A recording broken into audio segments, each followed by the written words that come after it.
Good morning everyone. I am Juhi, teacher of Adarsh Shiksha Niketan School. I am here to teach you EVS. Class 3 EVS में आज हम करेंगे sentence और noun की revision. ठीक है, स्टार्ट कर लेते हैं अपना सेंटेंस से. तो सेंटेंस क्या है? सेंटेंस का डेफिनेशन हम देख लेते हैं. और sentence is a group of words which makes a complete sense. जो सेंटेंस जो है वो वर्ड्स को कलेक्ट करके, जितने भी शब्द हैं, शब्दों का जो समूह होता है, उसको जब हम जोड़ के लिखते हैं तो वो आपका सेंटेंस बन के निकलता है. वो ये आपका वाक्य है. हिंदी में हम सेंटेंस को वाक्य बोलते हैं. ठीक है, शब्दों का वह समूह जिसका कोई अर्थ हो, वह जो है आपका वाक्य कहलाता है. ठीक है, सेंटेंस कहलाता है. तो एग्जाम्पल ले लेते हैं, जैसे कि आई लर्न माई लेसन. यहाँ पे देखो, आई को मैं अलग कर दूंगी तो यहाँ आई, फिर लर्न को अलग कर दो, फिर माई को अलग कर दो, लेसन को अलग कर दो. अब इनको हमने क्या किया, ये सारे वर्ड अलग कर दिए हमने. वर्ड को हमने जोड़ जब लिया है, जब इन सारे वर्ड को हमने जोड़ लिया है तो जोड़ने पे क्या बनाया हमने, एक सेंटेंस बनाया है. कैसे? I learn my lesson. मैंने अपना लेसन जो है लर्न कर लिया है. तो ये करेक्ट सेंटेंस है, ये वाक्य आपका सही है और इसका देखो मतलब भी सही निकल रहा है. तो ये आपका सेंटेंस है. अंडरस्टैंड? अब सेंटेंस के कितने काइंड्स हैं? काइंड्स मैंने बताए थे आपको पहले भी. इसके काइंड्स जो हैं आपके सेंटेंस के जो काइंड्स आपको दिए हुए हैं वो आपके 5 काइंड्स है. ठीक है, कौन कौन से हैं? इंटेरोगेटिव, ठीक है, नेगेटिव, अफर्मेटिव. अब देखो, इंटेरोगेटिव और जो अफर्मेटिव भी जो आ जाते हैं आपके, वो आपके नेगेटिव सेंटेंस में आप में होता है कि उसमें क्या नेगेटिव नॉट लगाना होता है. जो आपके नकारात्मक सेंटेंस होते हैं, नकारात्मक वाक्य जिसमें नहीं का प्रयोग हो रहा है, जो शब्द, तो वो आ जाते हैं नेगेटिव में. अफर्मेटिव आपका सिंपल होता है, जहाँ आपके सिंपल सेंटेंस बोले जाते हैं, जैसे कि he is writing a letter. Normal सा होता है, वो होते हैं. अब ठीक है, हाँ, आपके जो अब सेंटेंस के जो आपके बता देती हूँ कौन कौन से हैं काइंड्स. वो पहला है आपका असर्टिव सेंटेंस, सेकंड है इंटरोगेटिव सेंटेंस, थर्ड है आपका इंपेरेटिव सेंटेंस, फोर्थ है आपका optative sentence, fifth exclamatory sentence. अब मैं सबको अच्छे से एक्सप्लेन कर देती हूँ. असर्टिव सेंटेंस जो होते हैं आपके, वो साधारण वाक्य होते हैं. साधारण वाक्य मतलब सिंपल सेंटेंस होते हैं, नॉर्मल सी, जैसे कि मैं खाना खा रहा हूँ या मैं खाना खा रही हूँ, जो भी है, ये सिंपल सा नॉर्मल वाक्य है. ज़्यादा इसमें हमें कुछ वो करने की जरूरत नहीं है. मतलब हमने जैसे पास्ट में नहीं है, फ्यूचर, ये हमारा प्रेजेंट में आ रहा है वाक्य. ठीक है, सिंपल ही है. नेक्स्ट है आपका इंटेरोगेटिव सेंटेंस में क्या आ जाता है कि इंटेरोगेटिव सेंटेंस में है आपके वो आपके यहाँ पे क्वेश्चन मार्क आ जाते हैं. ये आपके आ जाते हैं प्रश्नवाचक वाक्य में आ जाता है. ठीक है, जिसमें हम क्वेश्चनिंग करते हैं, जैसे कि व्हाट आर यू डूइंग, क्या कर रहे हो तुम, हाउ आर यू, कैसे हो तुम. तो उसमें हम क्वेश्चन कर रहे हैं, क्वेश्चनिंग कर रहा है, तो ये आपके आ जाते हैं किसमें, इंटेरोगेटिव सेंटेंस में. और जब भी इंटेरोगेटिव सेंटेंस आता है तो इस तरीके से आपको क्वेश्चन मार्क लगता है. जब असर्टिव सेंटेंस हम सिंपल भी लिखते हैं वैसे तो फुल स्टॉप ही आता है लास्ट में. नेक्स्ट आपका इंपेरेटिव सेंटेंस क्या होता है, आज्ञा सूचक वाक्य होता है, जिसमें हम आज्ञा मांगते हैं या किसी से हम परमिशन मांग रहे होते हैं, तो ये रिक्वेस्ट करते हैं, एडवाइस होता है इसमें. और ठीक है, तो ये आपके किस में आ जाता है, इंपेरेटिव सेंटेंस में. जैसे कि post this letter at once, मतलब हम किसी को क्या दे रहे हैं, आज्ञा दे रहे हैं काम करने के लिए, कि इस लेटर को आप क्या करोगे, पोस्ट करोगे. ठीक है, वहां पे जाके. तो ये आप हम किसी को आज्ञा दे रहे हैं. नेक्स्ट एक और लेते हैं, रिक्वेस्ट में ले लेते हैं. रिक्वेस्ट में क्या आ जाता है, जैसे कि प्लीज हेल्प मी, कृपया मेरी मदद करो.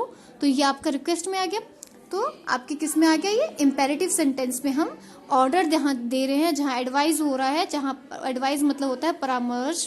ठीक है, जहाँ हम किसी को किसी चीज़ के बारे में उपदेश दे रहे हो, बता रहे हो. नेक्स्ट है एक रिक्वेस्ट. ये सब चीज़ें किस में आ जाते हैं, आपके इंपेरेटिव सेंटेंस में. ये सारे आपके इंपेरेटिव सेंटेंस होते हैं. इंपेरेटिव सेंटेंस जैसे कि पोस्ट दिस लेटर हो गए, इस तरीके से आ जाएगा. जैसे ऑलवेज स्पीक द ट्रूथ, ठीक है, हमेशा सच बोलना चाहिए, कभी झूठ नहीं बोलना चाहिए. इस तरीके से हम किसी को एडवाइस दे रहे हैं, तो ये आ जाते हैं आपके इंपेरेटिव में. नेक्स्ट है आपका ऑप्टेटिव सेंटेंस. ऑप्टेटिव सेंटेंस कौन से होते हैं आपके, ऑप्टेटिव सेंटेंस होते हैं वो जिसमें हम किसी विश हो या कोई इच्छा हो या प्रार्थना कर रहे हो, ये चीज़ें होते हैं. प्रेयर कर रहे हो किसी चीज़ के लिए, या कोई इच्छा रख रहे हो, इच्छा हो सेंटेंस में, वो आपके आ जाते हैं ऑप्टेटिव सेंटेंस में. तो जैसे कि ऑप्टेटिव सेंटेंस में कौन कौन से जैसे आ गए, जैसे मे यू लिव लॉन्ग. यहाँ हम क्या कर रहे हैं, प्रेयर कर रहे हैं, मतलब दुआ कर रहे हैं कि दुआ करता हूँ कि तुम लंबे समय तक जियो, या ऐसे इस प्रकार से.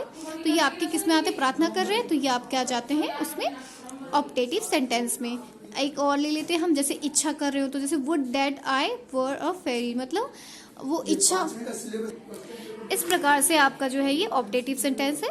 नेक्स्ट है एक्सक्लेमेटरी सेंटेंस. एक्सक्लेमेटरी सेंटेंस कौन से वाले होते हैं, जहाँ पे हम एक्सक्लेमेटरी सेंटेंस में ये भी होता है, ध्यान रखना कि जब हम वो सेंटेंस लिखते हैं तो सेंटेंस के या तो स्टार्टिंग के एक वर्ड पे या तो लास्ट के वर्ड पे ये वाला साइन लगता है, इसे हम बोलते हैं एक्सक्लेमेटरी साइन। ठीक है, इसमें क्या होता है कि इस सेंटेंस में आपके जो ये सेंटेंसेस, इन सेंटेंस में क्या होता है कि इसमें हम मन की भावों को प्रकट करते हैं, अपने मन के अंदर जो भाव हैं, जो बातें हैं, उनको बताते हैं, किस तरीके से बोलते हैं। जैसे कि हम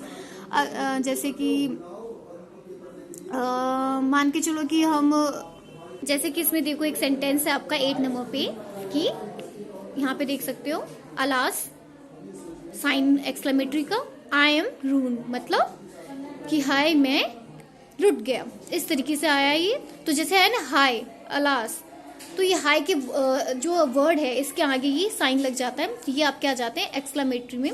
ठीक है, जैसे कि एक नेक्स्ट और ले लेते हैं जो हमारे सेंटेंस के एंड में आता है ये sign, what a dark night, कितना सुंदर ये डार्क, कहते हैं ना कितना अंधेरा वो रात है, कितनी अंधेरी रात है ये।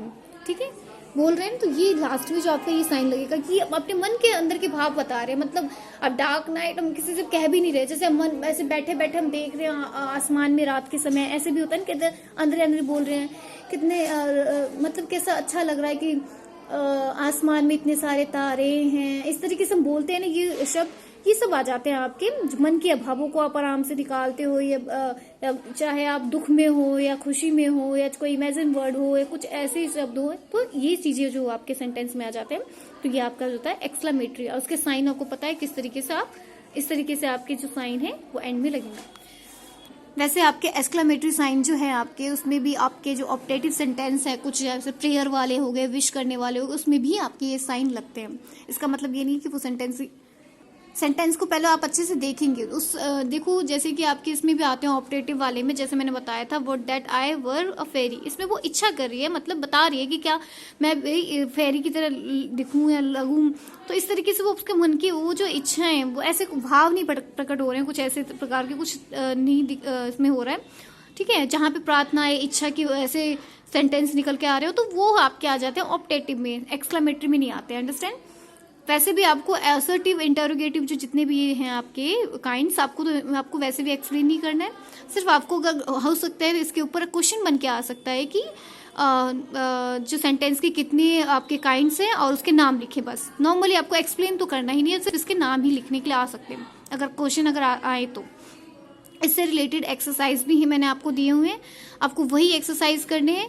ठीक है, जो मैंने दिए हैं आपके बुक वाले एक्सरसाइज नहीं है, वो बुक से अलग एक्सरसाइज है, इसलिए मैं कह रही हूँ आपको वही एक्सरसाइज आप अपने अच्छे से करोगे, उसी में से ही आपके आएंगे। स्टार्ट करते हैं, हमारा नाउन कर लेते हैं हम। ठीक है, नाउन क्या है?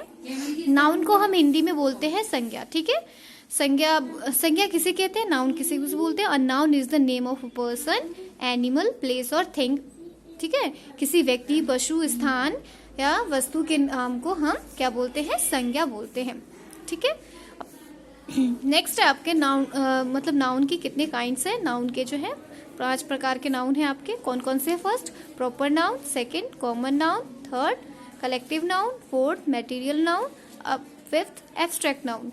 प्रॉपर नाउन में क्या होता है आपके, जो प्रॉपर नाउन जो है उसमें आपके प्रॉपर किसी व्यक्ति का, विशेष जो व्यक्ति है, विशेष वस्तु है, विशेष जो आपके जगह है, प्लेस है, उनके जो नाम जो मतलब विशेष, मतलब वो जो मशहूर है, ज़्यादा फेमस है, उन्हीं में वो प्रॉपर नाउन में आते हैं। जैसे कि अब हम ले लेते हैं एग्जांपल, जैसे हम यहाँ देख सकते हैं the red fort is in Delhi. जो रेड फोर्ट है वो फेमस है, लाल किला वो कहाँ है? वो दिल्ली में है। ठीक है, तो ये द रेड फोर्ट है वो कहाँ है? वो दिल्ली में है। ठीक है, रेड फोर्ट क्या है? फेमस है, फेमस मॉन्यूमेंट्स है। और कौन सी जगह पे? फेमस जगह कौन सी है? दिल्ली फेमस जगह है।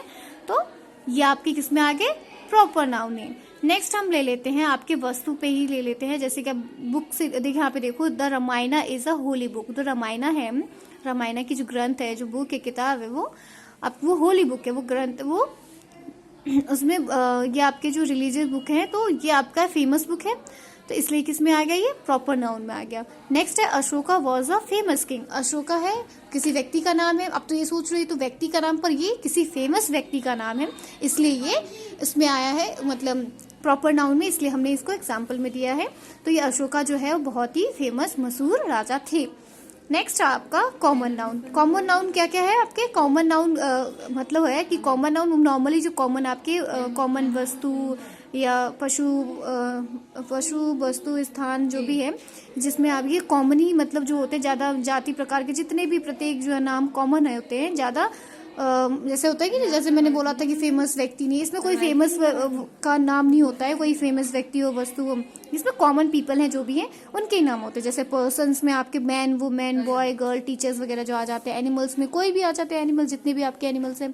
प्लेसेस में स्कूल टेम्पल चर्च फार्म, कोई फेमस प्लेस नहीं है, ऐसा नहीं है इसमें कि पॉइंट आउट की कोई फेमस जगह है, ठीक है। तो ये आपके आ जाते हैं कॉमन नाउन में, ठीक है। नेक्स्ट आपका कलेक्टिव नाउन। कलेक्टिव नाउन होता है आपका ये समुदायवाचक, जो आपके जो ये पशु हो गए हैं, चाहे व्यक्ति हो गए, वस्तु हैं, इनके जो समूह को बताते हैं, इनके जो ग्रुप है उनको ग्रुप को डिफाइन करते हैं, बताते हैं, तो वो अब क्या हो जाते हैं? Collective noun. कलेक्टिव नाउन में जैसे कि अब देखो, अब जैसे टीम वर्क करते हैं, जैसे एक झुंड में रह के काम करना या जॉब करना, टीम, ये तो इस तरीके से हम ग्रुप का नाम ले रहे हैं, समूह में हो गए वो कार्य हो रहा है। तो ये जो हो जाता है आपके समूह में, जो हम झुंड में जब लेते हैं तो वो हो जाता है आपके इसमें कलेक्टिव नाउन में आ जाते हैं, ठीक है। नेक्स्ट है आपका मटेरियल नाउन। मटेरियल नाउन होता है जो आपके मटेरियल में आपका जो जिस मटेरियल से बनाए गए जो सामान होते हैं उसमें बताया गया कौन कौन मटेरियल। जैसे कि अब देखो हम यहाँ पे ऑप्शन ले लेते हैं कि the scooter is made of iron. Iron से बना हुआ है स्कूटर। स्कूटर जो है वो किससे बना हुआ है? वो आयरन से। तो आयरन एक किस में आ जाता है? आपके सामान में आ जाता है, पदार्थ में आ जाता है ये, ठीक है। ये द्रव्यवाचक संज्ञा इसे बोलते हैं हम मटेरियल नाउन को। जो पदार्थ में जो भी चीजें, आयरन से बना हुआ स्कूटर है तो ये आपके किस में आ गए? मटेरियल नाउन में आ गया। अब नेक्स्ट देख लो, जैसे कि the table is made of would. Would say बना हुआ है, लकड़ी से, किसी एक पदार्थ से बना है ना, तो लकड़ी से ही हमने निर्माण किया इसका, मतलब वुड हमने लकड़ी जो है कहाँ से मिला? हमें पेड़ से मिला। अब उस वुड को कलेक्ट करके हमने क्या बनाया? टेबल बनाया, ठीक है। तो ये आपके मटेरियल नाउन में आ जाएंगे, ठीक है। स्टील हो गए, सिल्वर हो गए, कॉटन हो गए, आयरन हो गए, वुड हो गए, गोल्ड हो गए, ये सब किस में आते हैं? आपके मटेरियल नाउन में। नेक्स्ट है आपका एब्स्ट्रैक्ट नाउन। एब्स्ट्रैक्ट नाउन में क्या होता है? एब्स्ट्रैक्ट नाउन में आपका क्या होता है कि जो आप जितनी भी आपकी फीलिंग्स, क्वालिटीज या एक्शन स्टेट्स होते हैं, ये सब सारे आ जाते हैं आपके एब्स्ट्रैक्ट नाउन में। जैसे फीलिंग में क्या? Joy, grief, sorrow, sad, fear, ये सब आपके किस में आ जाते हैं? फीलिंग्स में। क्वालिटीज में आपके होते हैं ऑनेस्टी, ब्रेवली, गुडनेस, विजडम, ये सब आ जाते हैं क्वालिटीज में। एक्शंस में लाफर, एंगर, लव, रिवेंज, ठीक है। स्टेट्स में आपके होते हैं कि बॉयहुड, स्लीप या सिकनेस, डेथ, ये सब जो है आपके एब्स्ट्रैक्ट नाउन में आते हैं, ठीक है। जो वह चीज जो किसी भाव, गुण या दशा, इन चीजों के नाम को वो हम बोलते हैं भाववाचक, ठीक है, भाववाचक संज्ञा बोलते हैं। तो ये एब्स्ट्रैक्ट नाउन में कहलाता है, ठीक है। नेक्स्ट आपका इसका एक्सरसाइज है, वो भी कर लेते हैं। इस सेंटेंस में ये देखो, आपको ये कुछ सेंटेंस दिए हुए हैं, इनमें आपको छांटने हैं कि कौन सा प्रॉपर नाउन है, सॉरी प्रॉपर और कॉमन और कलेक्टिव और मटेरियल एब्स्ट्रैक्ट नाउन है, ठीक है।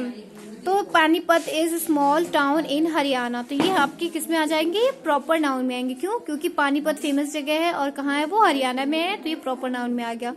द आर्मी फॉट ब्रेवली, ये आपके आ जाते हैं किसमें? एब्स्ट्रैक्ट नाउन में। जो आर्मी है वो बहादुरी से लड़े, तो ये एब्स्ट्रैक्ट नाउन में आएंगे। जब इसमें भाव जता रहे हैं कि बहादुरी से लड़े। नेक्स्ट है houses is Jaipur are built of marble and stone. जो हाउस जो है जयपुर में किससे बने हुए हैं? मार्बल और स्टोन से बने हुए हैं। हम किसी पदार्थ के बारे में बता रहे हैं किससे बने हुए हैं, तो यहाँ पे आ गया ये मटेरियल नाउन। नेक्स्ट है Sheela lost her mother in her childhood. Sheela जो है अपनी मदर को बचपन की उम्र में ही वो मतलब बचपन जब छोटी थी, जब बचपन में ही अपनी मम्मी को वो खो चुकी है, तो वो एब्स्ट्रैक्ट नाउन में आएगा, ठीक है। Blankets are made of wool, ये आपके आ जाएंगे किसमें? मटेरियल नाउन में, ठीक है। इस तरीके से आपका ये एक्सरसाइज दिए हुए हैं। नेक्स्ट है आपका कि fill in the blank suitable noun से। ये जो आपको ब्लैंक्स दिए हुए हैं इसमें नाउन्स के अकॉर्डिंग आपको फिल करने हैं कि bottle is made of plastic. Bottle किससे बना हुआ है? प्लास्टिक से। तो Delhi stands on the bank of the river Yamuna. और flock of sheep is grazing in the field. Next है Sita and Gita are sisters. Lakshmi always speaks the truth. London is the capital of England और UK. London जो है capital है England का भी और UK का भी। नेक्स्ट है arjuna was famous for his archery, मतलब अपने धनुषधारी के लिए वो बहुत ज्यादा ही फेमस थे। कौन? Arjun. There are 40 students in our class. Next है gold is a precious metal, gold जो है वो प्रीसियस मेटल है। Bring a glass of water, एक ग्लास वाटर लेके आओ। ठीक है, जो एक्सरसाइज है आपको अपनी नोटबुक में करने हैं, जिन्होंने नहीं किए वो कर लेंगे, जिन्होंने कर लिया अच्छी बात है। और अपने जो नाउन है और सेंटेंस है उनको अच्छे से करेंगे। उनके नाउन और सेंटेंस के ना आपको डेफिनेशन अच्छे से लर्न करने हैं और उनके कितने काइंड्स है ये भी लर्न करने एग्जाम में आ सकते हैं। ठीक है स्टूडेंट, तब तक के लिए लर्न कीजिए।